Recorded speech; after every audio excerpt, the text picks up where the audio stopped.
Good afternoon. Welcome to the Board of Assessors.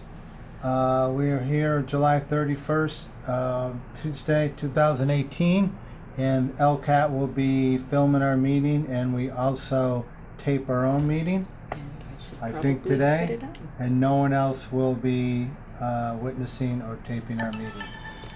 Before we review the minutes, I'd like to introduce our new assessor, Marilyn Gadini. Been a townsperson for many years. 42. And today is her first day on the board, and we wish her luck ahead. Thank you. Welcome. And thank you. we will start off the meeting with from Bill Johnson, review of the minutes from June 26th. Mr. Chairman, I have reviewed the open and executive session minutes for June 26, 2018, find them to be in order, and move that they be accepted. Okay, any discussion on that? I hear none. I make a motion to accept the open executive minutes. Second. Second that, great. All those in favor? Aye. First on the agenda is, guess I start here. Yep. It's all in order here, of course. It should be. Just gotta move myself. 2018 motor vehicle excise warrant commitment number 4. This is a current motor vehicle taxes for the amount of $103,078 and change. Anything to add to that, Diane? I was just going to say we get commitments about every 2 months from the registry for any new vehicles registered. Okay. You sign that. You're second in line, and then pass it along. My screen just went blank. 2018 motor vehicle excise warrant section 5 commitment 99 for $6,246. These are like repair plates, over-the-road construction vehicles, not your typical. These are the vehicles that have decals that they can move the plate from vehicle to vehicle. Mm-hmm. Farm vehicles too? Yes. Okay. 2018 motor vehicle excise warrant recommitment number 20 for $2,450. These are generally from another community where the bill went to the wrong community and they abated in that community and sent it to the correct one. We're rebilling the taxpayer. Okay, a rebilling right on top. And the same thing for 2017, a rebill of $101. Sometimes I go back and back and back, as you're going to see the next one. Yeah. Rebill, recommitment, motor vehicle from 2005 for $79 and change. So the reason that we're rebilling a 2005 and then a 2006 is because a person did not pay their excise tax in a timely manner. The assessors abated with the knowledge that it would remain marked at the registry, and then in the future, as it is now in 2018, in order for the person to get their license or to register a vehicle, they have to take care of any outstanding, and this is from 2005 and 2006. Yeah. No more cheating the system. And as Diane just said, there's one from 2006 also for $365.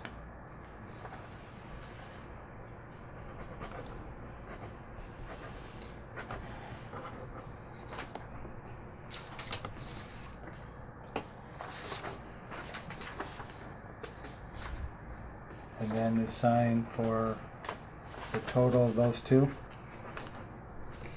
There are, No? Okay. there's two separate Motor ones. vehicle abatement for June and July. These are for turning in plates and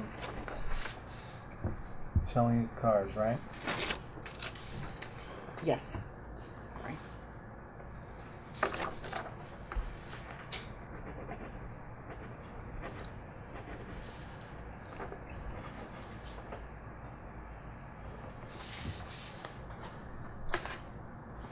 And with all those mentioned, it becomes a notice to the accountant.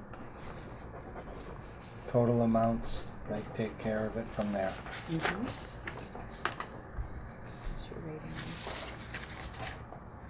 Not yet. Okay? Can you pass Take these that, to yeah. Marilyn? You have it on your computer or? Yep, I do. Next up, Marilyn, I'm gonna hand that to you, is the building reports. We look at those. I don't know if you have them. Oh, Okay, you do. Good. Right. Excellent. This is all the stuff that's been through the building department. It's passed on to us. New dwellings are in there. There's 2 new dwellings. As repeated from a prior meeting, it's the lowest year in 6 or 8 years, the amount of new homes being built. Wow. So we have 2 single-family homes. I think last time we had 1 condo. Other items, installations on there, pool, solar, whatever someone applies a permit for. Tent? Tent? Yeah, that's a good one. I don't know. So tents are generally temporary, so For we wouldn't be business. doing it. And this Yeah. happens to be the church on Dwight Road, Mhm. so they have like a function, but they do Okay. have to get a permit for it. All right. Renovations, which is good. Way more than there used to be. Any questions on those, Bill, on permits? No? And then we can move on to LA3 report, which is all of our sales. And this is just for the month of June, correct? Yes, it is. Yeah. And Diane marks them by a code. And if they're, the code is off like by 1 column. Or not. Yeah, it is off. So if again. you gotta move it over, the code would be the LA to start up top. If it's blank, it means it's a good arm's length sale. So then if you move over, you see sale price and old value, and then here's where our ratios come. This is how we determine our next round of assessments. We don't talk about, ownership or addresses here, so I'll just show you the third one down. Example, value almost 160 is the assessment, and it's sold for 185.5, and there is our ratio 0.86, meaning it's sold over our assessment, which is quite common of 95% of our homes. So the state does require us to be between 90 to 110%. And this month, we had 19 arm's length sales that fell under 90%. We had 15 arm's length sales that fell between 90 and 99%, but most of those were close to the low 90s. Right. We had one that was over at 1.09, and one I did have to code out, which is kind of smack dab in the middle. And it was not on the MLS. And the prior sale, this would be a Summers Road property. 1.23. Yes. That was, I was informed that it wasn't a arm's length Okay. sale in 2016 okay. and not in this time around. Yeah, this data is always tentative, subject to new information. And we always look at the ratios, so a 1.23 would stick out, and like Diane said, we look into it, why is that so off? Or if there was a 0.7 or 0.6, we would also say, okay, what happened here? I mean, it can happen, but those are really something else. If you go on to the second from the bottom, that's a 0.77. I think it goes on to your next page. Okay. We would look at that one, and that is a very large ratio, but that was Not on the MLS. not on the MLS. So we don't allow, I used to argue it, but I don't anymore. For sale by owners are not on here, and they are not considered arm's length. That's more of a state thing, so there's no argument there. They really have to be on MLS, been marketed for all the public to see. So that one was off, so that was not on MLS. And some that are way off, either they were remodeled to the 9s and we haven't got to it, or it was in poor condition and we didn't know about it. And you might see one and go, oh, I do know about that property. I do that all the time. Diane's already answered the 1.23. They're pretty good. I don't have any questions. Sometimes I look at the arm's length ones, and sometimes they were on MLS. I could be missed, but they're coded out for different reasons. We do send out sale questionnaires to each new homeowner and ask for them to provide us information regarding their sale, if it was a family sale, etc. So it gives us an idea. And sometimes I do have to reach out to the buyer or the seller's agent to get more information on the sale if it's unusual, but we do our best. Now in reverse, if they're all 1.1, 1.2, it means that the market is bombing, something's going on, negative sales, and it would be something that we would all know about. But that's not happening for sure. Any questions on the LA3? Bill, anything on that? No. On any particular one? And if you did have a question, Marilyn, on one, you might say, could you look at the 0.81 or the fifth one from the bottom? We usually don't go by name. Or, Oh, okay, yep, yeah. yep, got it. So, because we are in open session. Yep.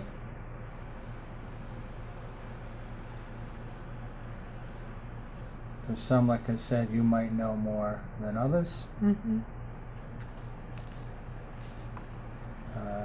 It's a lot of activity, obviously, too. June, a big month. Yes, it Yeah. was. June Look and at that. July usually, yeah. Look at that. It's a lot of closings in East Long Meadow. Okay.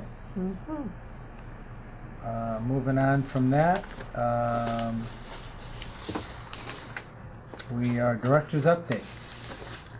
Okay, as I have provided to the board, the Hampden Hampshire County Assessing Association annual summer meeting, first annual summer meeting will be taking place on the 30th of August. I am looking to see which assessor or all assessors, if they're having any desire to go. I do have to get them registered.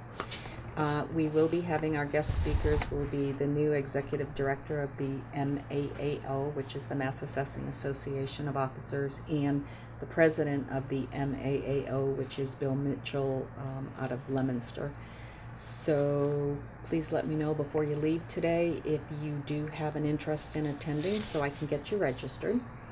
We did just receive notification on the What's New in Municipal Law seminar. It's going to be held October 4th locally at the Log Cabin in Holyoke. And again, I will need to know who I should be registering. Vision, our software company, has begun a Vision user newsletter. I did include that in with your file so you can review it, and as I get them I will make sure that you're aware. Are you going to pass them along to our email? I'll put them in with the agendas. I can certainly pass them on. Is it a monthly item? I'm not sure. I got the first one. Okay. They're just starting. Okay. I don't know know. what could be on there that would be There you go. a monthly version that I need to see, but we'll see. They're the annual assessing summer school, which is held at UMass each year, is the week of the 6th through the 10th, and both myself and Linda will be attending for the full week. Our multi-year assessing contract was awarded. The municipal finance director has awarded the multi-year for fiscal 19 through fiscal 21 to Bishop and Associates. I anticipate that we'll begin the sales review and the valuation process for FY19 once I return from the assessing summer school. Just a question on summer school. So the assessor's office will be open as normal, and Yes. Carrie will be here. Carrie Ann will be here, and we will also have a SWAP participant helping out for a couple hours a day. From the senior covering center? From the SWAP program. What's that? The Senior Work-Off Abatement Program. Yeah. Well, that's senior. So we'll have someone covering between like 11 and 1, so Carrie Ann can go to Carrie, lunch. if she can handle it? Carrie Ann can handle it, and the swap participant has been filling in our office. Okay. So, you know, she can take messages, and we can Mhm. certainly follow up You once. can give her my information too. I'll just give her your phone number. That's great. Yeah, I'm glad to see that Linda's going to one of these schools. Yes, yes, she's going to be taking course 1, which is the comparable market approach. And that is what we generally use because we're mostly residential property here. You're going 5 days? I'm going full 5 days. Wow. Yep. Not going to see me for What the else they whole week. offering? Well, I Use craft, yeah. 5 days. I do have to do use PAP because I need to renew Yeah. recertification. That's 1 day. I am going to be taking something through the Department of Revenue's new things that are coming up. I'm going to be attending the Reaching the Ceiling when you hit that $25 per thousand mark. That's interesting. I can't remember the other ones. What week is that? Oh, a personal property one. It is the week of the 6th through the 10th. Okay. So the first full week. There's going to be a personal property one, and we're going to do an in-house field trip through UMass to discover personal property. All right. Wow. But, you know, it's one of those things that's just an eye-opening, Another vacation for you, yeah? yep, a vacation. And then we have completed through the end of June all of the cyclical inspections that we had targeted for the end of fiscal 2018. We visited approximately 2,000 homes. We were way behind schedule. We should have been visiting properties from 2008 forward, Yep. and we just completed 2004 through 2010. Many of the homes that we visited had notable improvements to the property, mostly to exteriors, siding, window, roofs. A lot of times you don't get into properties. We had some people who gave us info at the door. We had some people who allowed us in. We've had some people who said, I'm sorry, you can't come in. Mhm. So due to these inspections, many homes are going to see a change in value based on the overall condition of their home. But on the flip side, we also found many homes that have deteriorated in, and generally they are either people who are elderly who can no longer maintain their homes, or there could be other financial reasons. So I do encourage the taxpayers, once our values are set, that our property record cards will be available in the office. They won't be available online right away. That won't happen until our tax bills go out. We'll get our PDFs. But once these are available, once DOR certifies our value, I encourage people to come in and review their property record card. If there are anything that is erroneous on there, we really want to make sure that we're doing an interior inspection so we can, at the abatement time of year, correct anything that is wrong. So they visited 2,000. How many single-family homes in East Long Meadow? About 5,400. Okay. So, like I said, we've seen some significant, if you change a house from average to good condition, it's about between a $24,000 to $30,000 value increase. 9 out of 10 times, that was someone who's had a new roof, siding, windows to their property. When you think of what a new roof, siding, and windows cost, Yeah. it kind of falls right within line. But our values have not been established yet, so until our values are established, we really have no information to provide to anyone. But the board will be discussing the direction that the board would like to see our values regarding our ratios, etc. And that I think that we will be discussing in the very near future. Yeah, pretty soon. Yes, so Another that's 6 weeks or so. yeah, so that is what I have to offer for the director's update for the month of July. Okay. Any questions on that, Bill? Anything? No. We're skipping one thing. So we have a letters to the DLS Gateway and I don't, that's in here. Yep, they're right there. So in the past, the Board of Assessors has always allowed the assessing staff, in order to expedite the excise abatement process, that as long as it's a cut and dry abatement, the person had a vehicle, you can see that they sold it, they transferred, we're able to process them right at that time, again, to Right. expedite. And then the board always signs off on the abatement, monthly abatement reports that you just recently signed off. So this is a signature, okay? Keep going, you can. So this is, Cleveland's not in have- touch. this is, so with Maryland being new, Yeah. we have all board members in agreement that it's okay for us to sign on cut and dry excise abatements. Absolutely. And I went through that last meeting, how it's hard to argue Mm-hmm. the way the excise tax rules are with the year and make of your car. It's pretty cut and dry. Right, so That's there why are we two. give them authorization. Go ahead. So there's also the DSL gateway authorization, DLS, yeah.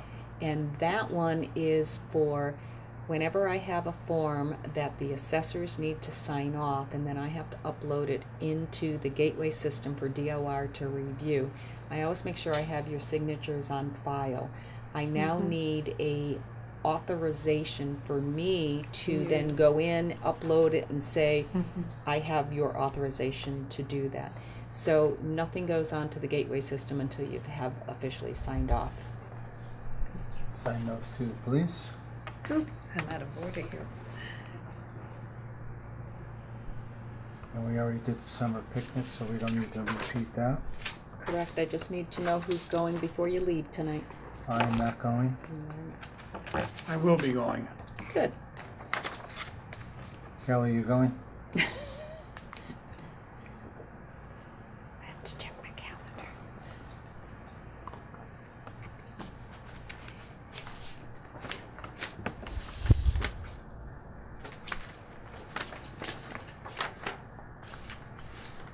Anything else to add to open session? Okay. I make a motion to go into executive session to discuss valuation plan for fiscal year 2019, some motor vehicle exemption applications and abatement applications, ATB hearing, and that'll be it. And we will only be returning to open session to record our votes.